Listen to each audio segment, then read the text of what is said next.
Welcome to the Nerdstalgic podcast with your host, the Ginger Bookworm. Nerdstalgic with the Ginger Bookworm. Nerdstalgic with the Ginger Bookworm. Howdy Beans, and welcome back to another spooky episode of the Nerdstalgic podcast. I'm your host, Luke the Ghoul. Hope you're all doing well. Hope you're all good. As per usual, before we get into today's gruesomely gory episode, I want to do a bit of housekeeping because I like to keep my house nice and clean. So, 3 things you can do for me right at the beginning. So, make sure that you follow me on Twitter at nerdstalgic_pod. If you listen to this on YouTube, don't forget to like, comment, and subscribe. And finally, if you listen to this on Spotify on your mobile phone, don't forget to leave a star rating and maybe even give me a follow on there. So, now that the housekeeping and all that jargon is done, today's topic, we're going to be looking at the 1986 horror B-movie cult classic Chopping Mall. This is week 2 of my horror B-movie series. If you checked out or haven't yet, last week I did Critters 2, which was a little bit of a disappointment. I still enjoyed it, but I generally do prefer Critters 1. So hopefully you've gone back and checked the episode out. If you haven't, by all means, please give that a listen. That was for week 1. This is week 2. Also, last year I checked out some more horror movies in the podcast for season 2. You have Killer Clowns from Outer Space. You've got The Stuff, which is still one of my all-time favorites. Like I said, Critters 1. I looked at The Cottage from 2008. So please go back and check all them out. I think you'll really like and enjoy them, and they are great horror movies to watch for this Halloween season. So, this movie, Chopping Mall, I first heard about it, and I've spoken about this before. Like I said, I'm not going to get into it deeply, but I'm a huge fan of Freddie Prinze Jr. He does a horror podcast called That's Pretty Scary. And this is basically where I heard it from this movie. They did a review. I think it was when they were first starting. I think it was probably this is their 3rd or 4th review that they covered.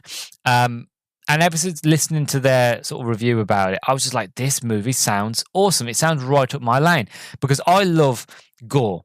Now, I don't like gore for gore's sake. Like, there has to be a point to the gore, which I know sounds a bit weird, but like, I love a movie where people, you know, where there's blood, where there's gore, where there's a lot of visceral sort of violence. I don't know why. Maybe I'm just a bit sick in the head, but that's my favorite sort of horror movies. Like, I love zombie films or any sort of movies where people just get, you know, decapitated, things like that. I don't know why. It's just something that I like. But I don't like gore for gore's sake. I like there to be a point to the gore, you know, so I don't want people just to be, you know, melting for no reason. There has to be a reason why they're melting, that sort of thing. And when they were talking about this film, where generally the premise is they're in a mall and a robot decides, goes haywire because it gets struck by lightning. So it just goes on a killing spree, chopping people up, i.e. Chopping Mall. It just sounds so 80s and so silly and gory and stupid that I was like, I've got to put it on the list. I've got to give it a watch. So I couldn't fit it in last year. So we're going to cover it this year. So that's where I've heard about it. By all means, please do check out That Was Pretty Scary podcast with Freddie Prinze and Jason Lee Brody. They do a fantastic job. By all means, please check them out. So as for the synopsis of this movie, it's only short. IMDb's not got a long one for us today. So a group of young shopping mall employees stay behind for a late night party in one of the stores. When the mall goes on lockdown before they can get out, the robot security system malfunctions and goes on a killing spree.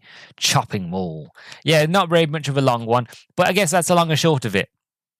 It's not a very, very long movie. It's about an hour and 16 minutes or so, so it's a quick one to get through. As for the cast, so Kelly Moray plays Alison Parks. Tony O'Dell plays Freddie Marcel. Russell Todd plays Rick Stanton. Carrie Emerson plays Linda Stanton. Barbara Campton plays Susie Lynn. Nick Siegel plays Greg Williams. John Tresuski plays Mike Brennan. And Susie Slater plays Leslie Todd. That is the cast. As for sort of the production, so I found this analysis I wanted to start off with because it found it rather interesting. It's not a short, it's not a long sort of analysis, but it was quite interesting. Bit of breakdown of this movie. So, film scholar Craig Ian Mann compares the film favourably to George A. Romero's Dawn of the Dead from 1978. Also set in a shopping mall, which he classifies as an anti-capitalist parable for the Jimmy Carter years, suggesting that shopping mall functions in a similar way as a comment on consuming during the Reagan eras. Mann suggests that the robots in the film, even while malfunctioning, serve as mechanical enforcers of workplace discipline and capitalist interests. Now, the reason I find that interesting is because when I reviewed the stuff, one of the things that I mentioned in that one was there was a lot of the idea behind that movie was the idea of consumption, of consumerism, of just buying a thing because it's popular. It's just the fact of you put something new on the shelves, people are just going to buy it because it's new, and it was like it was a sort of way of explaining the idea of consumerism, of people just not knowing what's in it, don't really care, don't question if it's good for you or not. They would just eat it because it tastes nice. And again, that is the stuff, and that's the idea of consumerism. And it was really fascinating. And granted, when you watch the movie, it's evident, it's there, but again, you can still enjoy it without it. But it was just one of them interesting analysis where when you realise that was the idea behind that story, and then you watch the movie, then you realise, I can see where they're coming from with the whole consumerism. And so I found it interesting when I was looking at this movie, where somebody made the same sort of analysis, where it was like it was just an idea of anti-capitalism, working as mechanical enforcers in the workplace to impose discipline and capital interest, and keep buying, keep consuming. Shopping malls in the 80s, especially in America, were a big thing. Most movies were set in shopping malls, and it was a big new thing, and it was all just an idea of consumerism, blah, blah, blah. And very fascinating, very, very interesting. So I wanted to kind of give that a mention. As for the production, so I broke it down from sort of writing, casting, and filming. So as for writing, Julie Corman had a deal with Vestron to make a horror film that took place in the mall. Jim Wasuskai agreed to write one cheaply if he could direct. I'm just calling him Wen because it's easier because I can't pronounce his name. Ren wrote the script with Stephen Mitchell, whom he had known since the 1970s. When they met at conventions for EC Comics and became friends, they decided to do a Phantom of the Mall type movie, and Mitchell says it was Wen's idea to feature robots. Wen said he was inspired by the 1954 film Gog. He claims he never saw the 1973 TV film Trapped, which some believed inspired Chopping Mall. Mitchell says they wrote up the story in 24 hours and sent it to Julie Corman. Vestron gave their approval, and within a week, despite lack of a script, the script took 4 or 5 weeks to write. Wen says Roger Corman was nothing but supportive from the get-go. He loved the idea. As for casting, Wierenski, right, here you go, that's how you pronounce it, Wierenski, says Kelly Moray was cast because I had seen Kelly in a couple of things and I wanted to date her. So I figured the one way to make that happen was to put her in a movie. She replaced Dana Kimmel, who had been cast on the strength of her performance in Lone Wolf Macabre. But Dana did not want to do anything that was sexual. According to Mitchell, so Jim was very quick to say, well, she's out, let's get Kelly. She was pretty much the game for anything.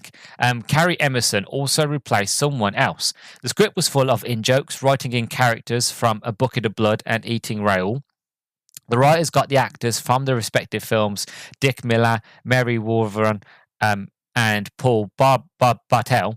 Mitchell wanted John Teskey to play the hero, but Wasuskai wanted Russell Todd. Teskey played the part of Mike. Chopping Mall also acts as a debut film for Rodney Eastman, who later went on to star in A Nightmare on Elm Street 3, Dream Warriors, and A Nightmare on Elm Street 4, The Dream Master. According to Mitchell, Wasuskai provided the voices of the Killbots. God, my dyslexia is really kicking in. I do apologise, anybody listening. As for the filming, so we're almost finished here. So wherein Sky says Roger Corman took him out to lunch before making the film. He bought a yellow pad, and after lunch he said, this here is what you gotta do.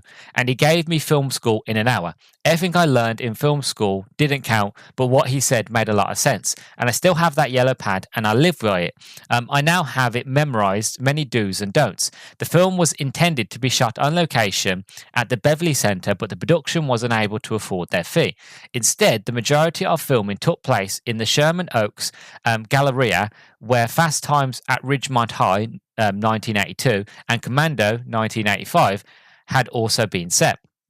The Beverly Center was used for exterior shots instead.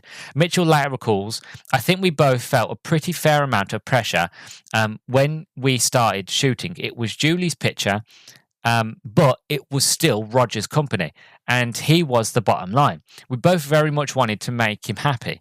He says, the spectre of Roger loomed large for the first couple of days, but after the second or third night, Corman said they were doing a very fine job. So there was a collective sigh of relief on our part that we were making Roger happy, and that's what really mattered, says Mitchell. One guy says that Bartel and Wovov ad-libbed the bulk of their parts. Mitchell estimates filming took 20 days at the Galleria and 2 days at Corman's studio. So that is the production.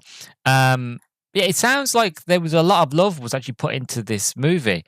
You know, for a film that's not that much long, you could tell a lot of people really wanted just to do a really good 80s horror movie set in a mall. And that's kind of got me a lot more excited, to be honest, to really give it a go and give it a watch. For anybody who wants to watch along with me, by the way, you can find this movie on YouTube. Just type in Chopping Mall and you'll find it there. And the whole movie's there. So if you want to watch with me, then by all means, go onto YouTube and check it out there. But I am quite excited for this one. Will it be better than Critters 2? Well, we will see. I want to see a bit of gore. I want to see a bit of violence. You know what I mean? Like, that's what we watch these movies for a bit of cheesy violence. So let's see if we got any good kills, any good slays. I'm not, like I said, I'm not looking for incredible story. I'm not looking for incredible acting.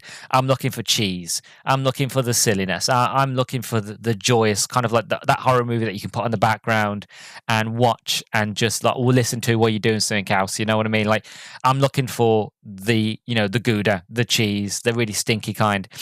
So I'm excited. I'm going to go off now and watch Chopping Mall.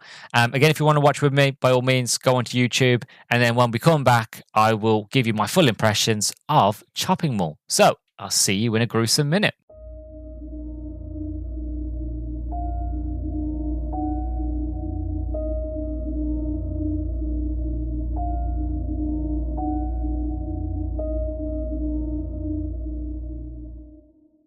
Right, so I've just finished Chopping Mall. Before we get into it, I just want to remind everyone that there might be some swears and explicit words in this episode. I forgot to mention the introduction, because this is my Halloween special, sort of my Halloween extravaganza, as we could say.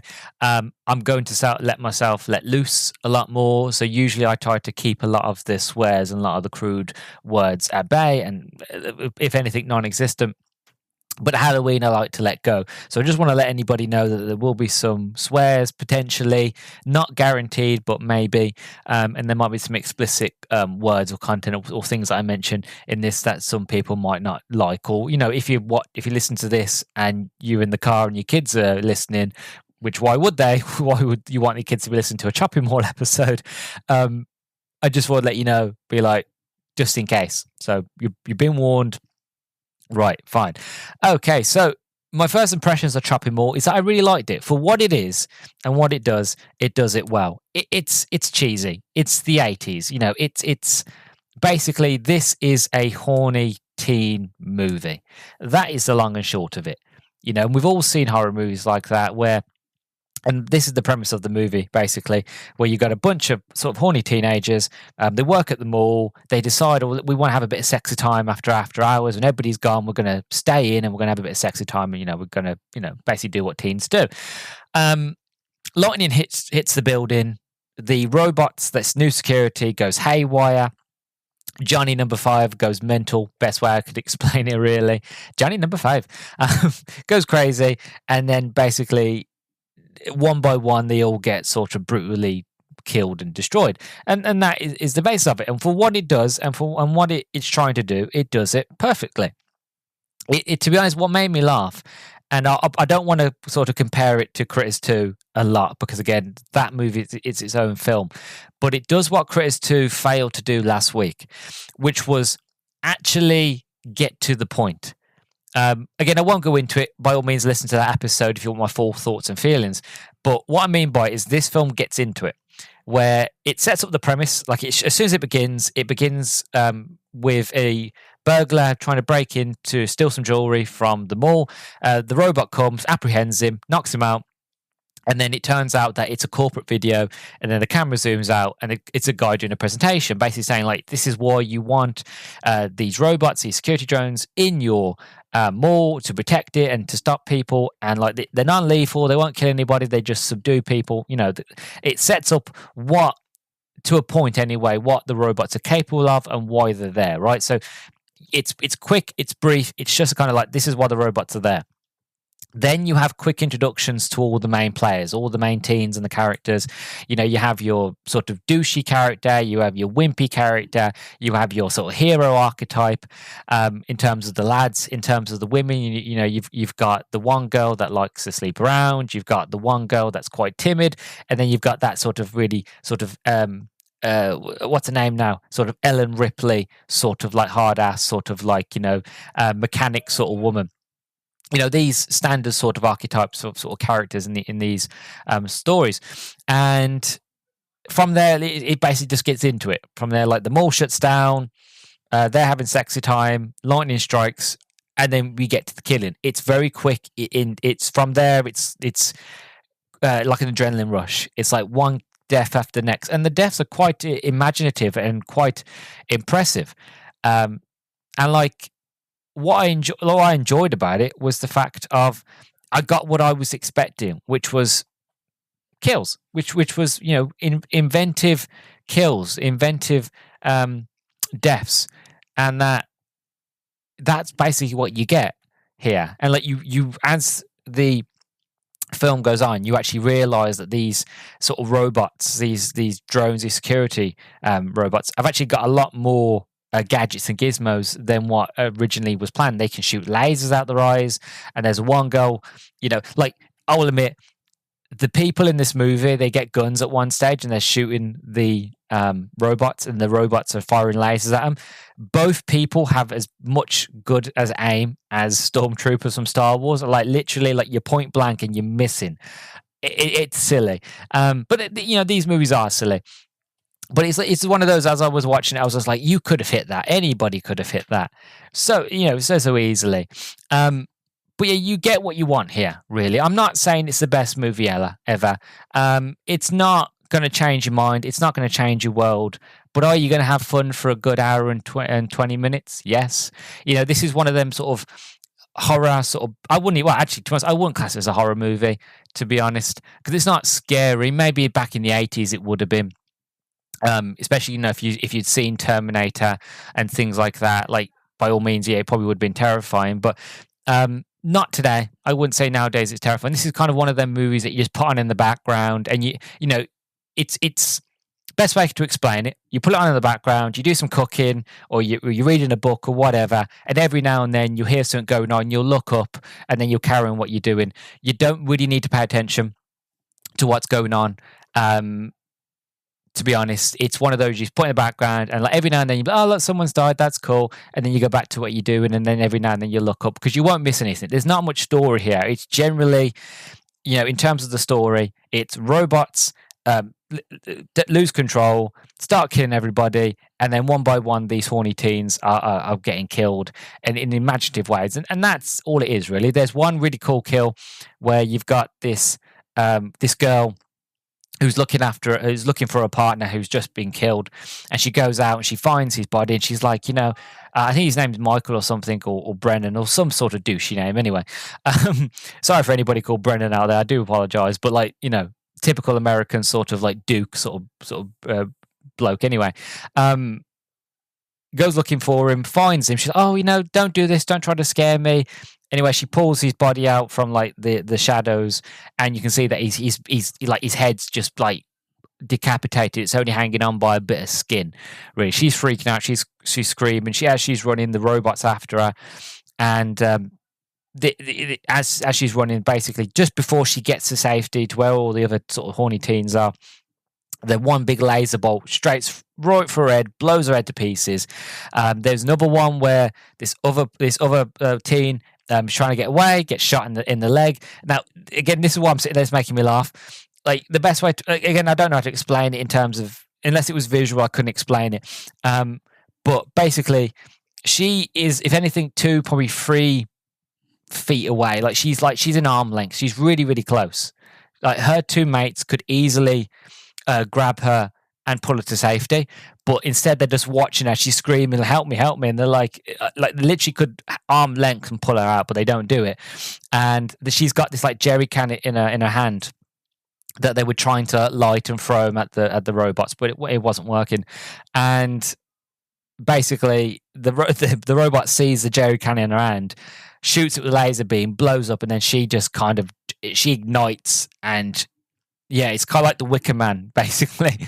And there were a lot of creative kills, and there were a lot of brutal deaths. And like I said, this will probably be a short review because there's not much to say on it, but you get what you want here. You know, you get the package. You get a movie that's silly, that's cheesy, that's from the 80s. You get to see boobs. You get to see, teens getting killed. You get a weird, sort of crazy, insane premise, which, by the way, side note, what I love about watching movies from the 80s of just how much like people at the time generally thought we would have technology like this. Like, we were so on the cusp of having science fiction technology. Like, we don't really have robots nowadays. Like, we do, but it's not on a level of like this sort of film in terms of robots. But they were so hopeful in the 70s and 80s and even the 90s of what the future would be in terms of tech.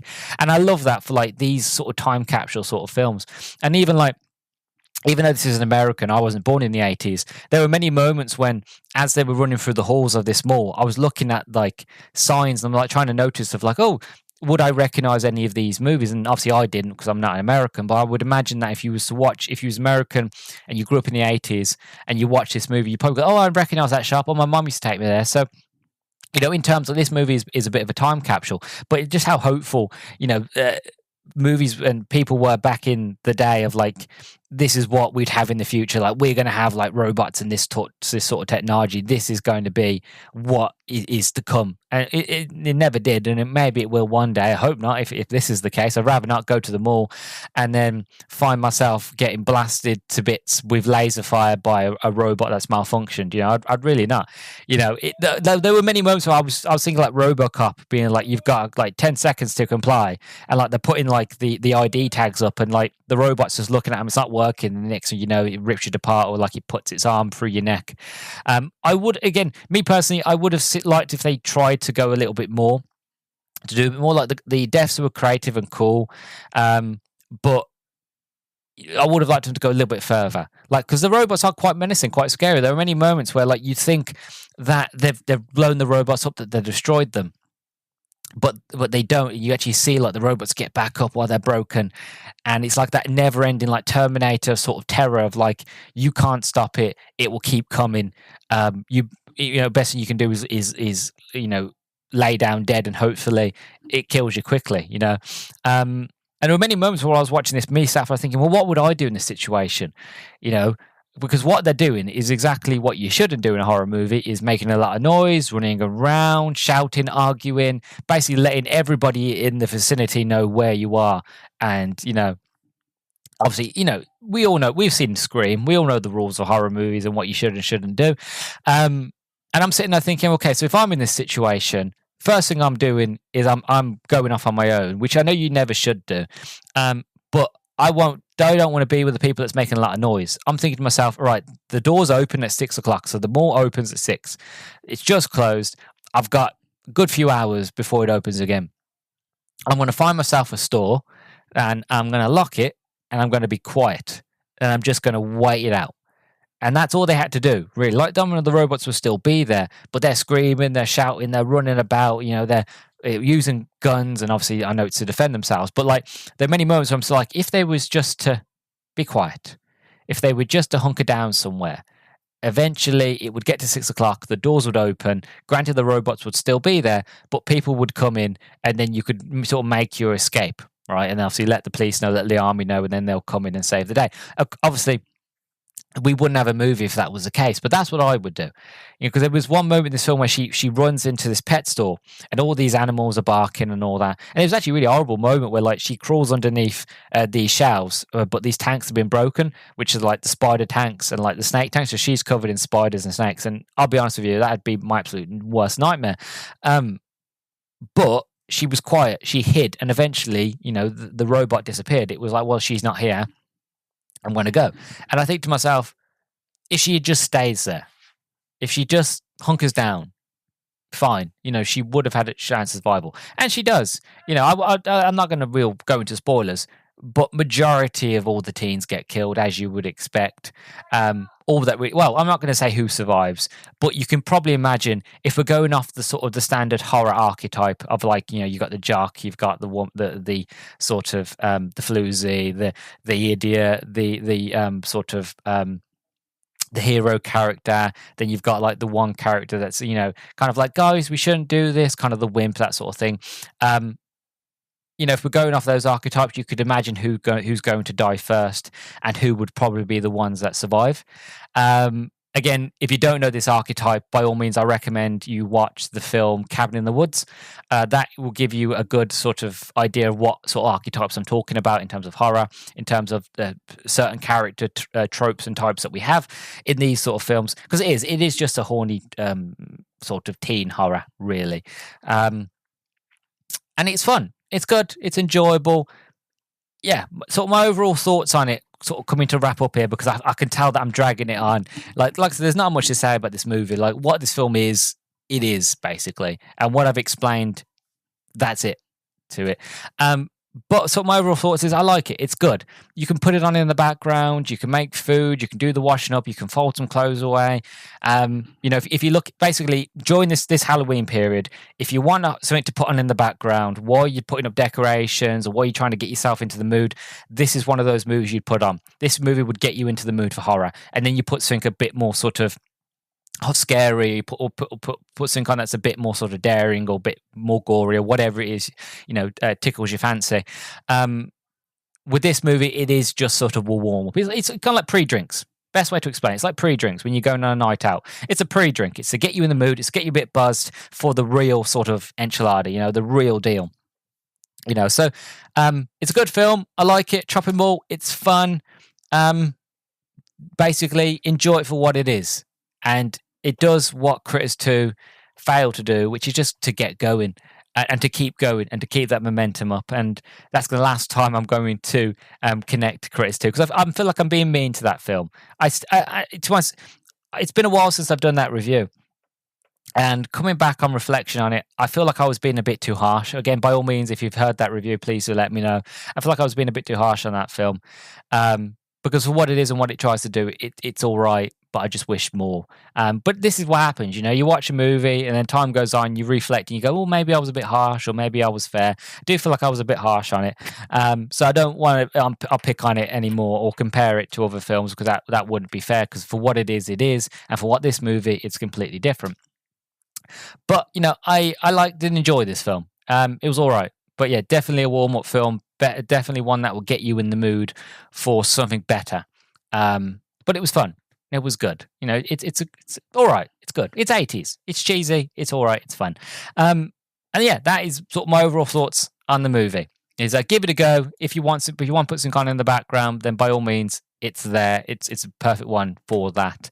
Or if you just want sort of watch a good cheesy 80s horror movie, then by all means, you can't go wrong here. So, on to a bit of trivia. So, as I mentioned in the introduction, that this film, they shot a lot of this in a California mall. There's a little bit more detail about it. So, the film was allowed to shoot at a real Californian mall as long as they did not damage any facilities and had removed any traces of their presence before the mall opened at 9 a.m. While the mall's heads of security didn't like the filmmakers and was consistently accusing them of causing disrepair, the mall's owner was supportive of the film and made sure the production was able to complete its work on schedule. One thing that made me laugh at this movie is that obviously they had to shoot this movie all at night because, again, during the day the mall's operable, people are there.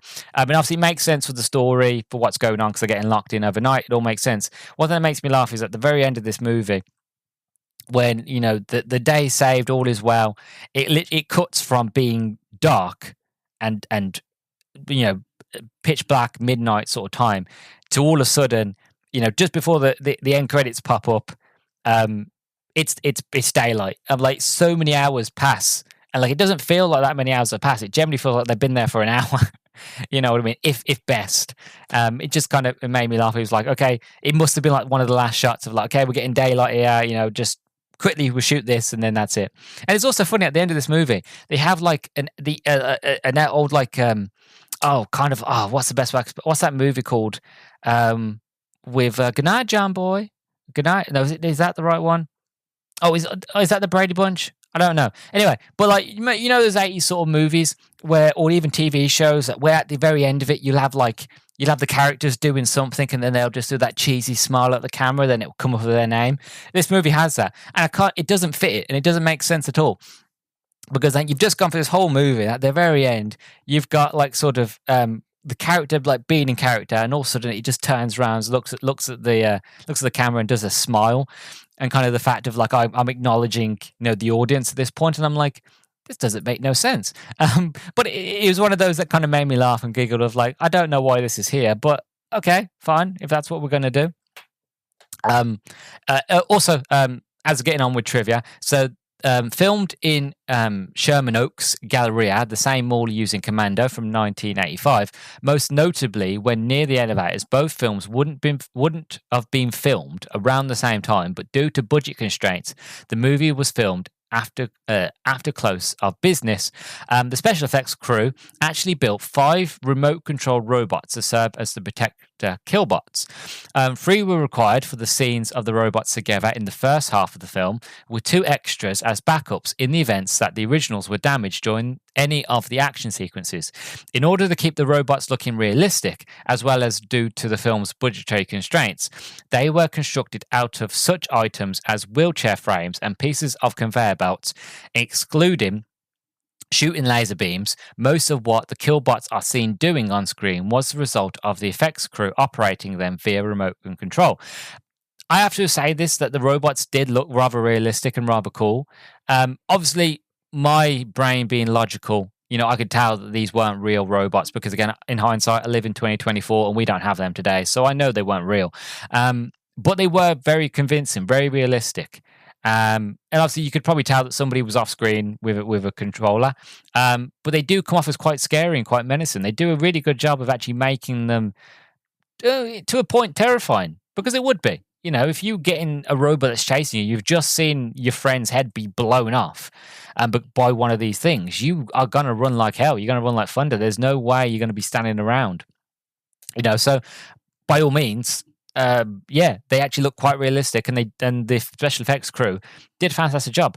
And I another thought I was having, and it's just come back to mind, was as I was watching this, and I've had this from whenever I watch any of these movies, like The Stuff, Killer Clowns, The Cottage. Well, then Cottage is maybe a bit too new.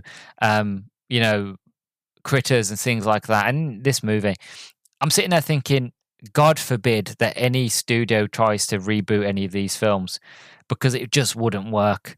Because that they wouldn't, or they either wouldn't do practical effects, or they would do as little as possible. They would do most of it in CGI, and it just wouldn't work. The reason why these films work is because of the cheapness, is because the budgetary constraints. They have to work with what they've got.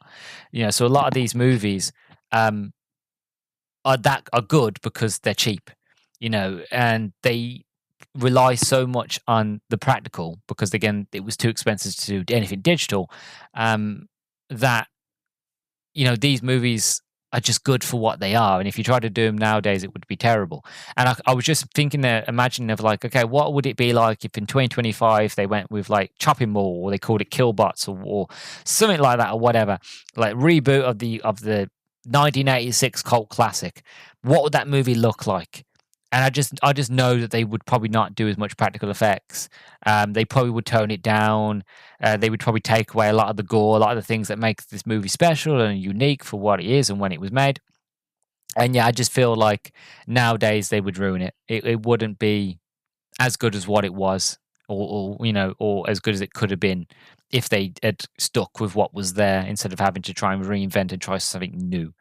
And again, I'm gonna do it, but one of the things why Doctor Who is so lovable and so enjoyable, a good example, especially the classic Doctor Who anyway, is because it's cheap, is because the sets, rattle, and that you can tell that a lot of the monsters are just people in costumes, but you get so into it and so into the story, into the world and characters that you don't care. And it's the same thing here. It's with a lot of these movies, is the fact of, yes, you can tell there are a lot of people in costumes. And yes, sometimes the special effects look a bit silly and janky and all X, Y, and Z, and the laser beams don't look great. But you know what? You still love them still, because they're like a time capsule. They are what they are for when they were, and for that you just love them. And it's the reason why I keep coming back to these films, because they are a sort of benchmark for the time of what cinema could be. And I think I made this example last year, was that because of budget constraints and because of technical constraints, these movies are so imaginative. And yeah, they might not all be masterpieces, but you can tell that people are really trying to push the boundaries of what cinema can be. And that basically they're just like, okay, we've got a budget, we've got an idea of film and what we want to do. We're just going to try and do something crazy. We're going to try and do something that somebody hasn't done before or wasn't brave to do before, or because of budgetary constraints, we can't do this. So let's try and find a clever, smart way of doing it else. What's another way that we can still do what we want to do, but do it in a cheap way? And sometimes, that cheap way is actually quite intuitive and reinvent cinema. Or, it might look quite cheap, but you know what? It's something, they're trying, and I find it's really inventive and really imaginative and really cool. And I really love these films for that. Sorry, I went on a bit of a tandem there. I've got one bit of trivia left, but I couldn't have like going a bit of a rant there. But yeah, love these movies for what they are. Great. Okay. Final bit of trivia I've got. So the movie was originally released in March 1986 under the title Killbots.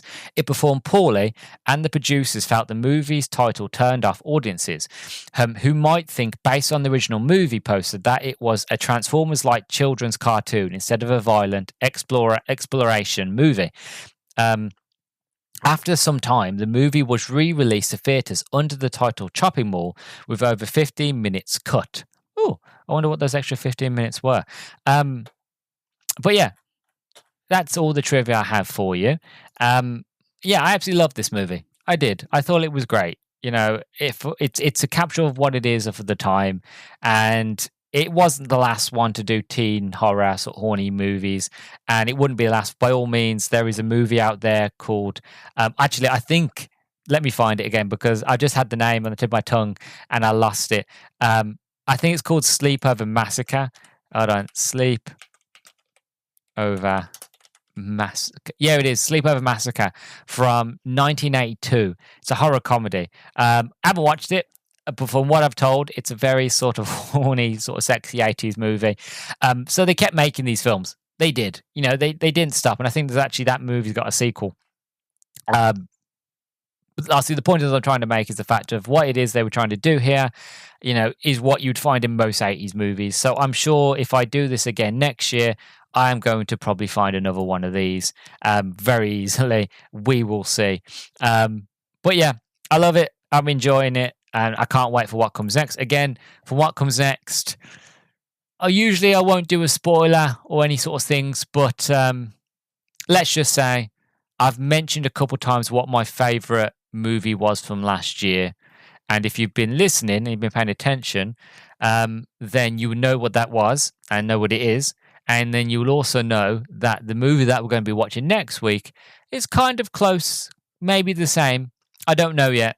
But from the name and from the trailer that I watched recently to get myself into it, it kind of has the same sort of feel to it, and that's what I'm gonna say. So coming next week is a interesting film that has been on my radar since I watched the other movie last year that I really, really liked and really enjoyed and was my absolute favorite so far. And yeah, that's all I'm going to say. So thank you very, very much for listening to my review of Chopping Mall. Hope you liked it. Hope you enjoyed it. If you'd like to hear more from me, by all means, make sure that you follow me on Twitter at nerdstalgic_pod. If you listen to this on YouTube, don't forget to like, comment, and subscribe. And finally, if you listen to this on Spotify on your mobile phone, please leave a star rating and follow me on Spotify so you never miss an episode. So that's all of that stuff done. I've been your host, Luke the Human. You've been listening to the Nerdstalgic podcast, and I'll catch you all in the next one. Bye-bye.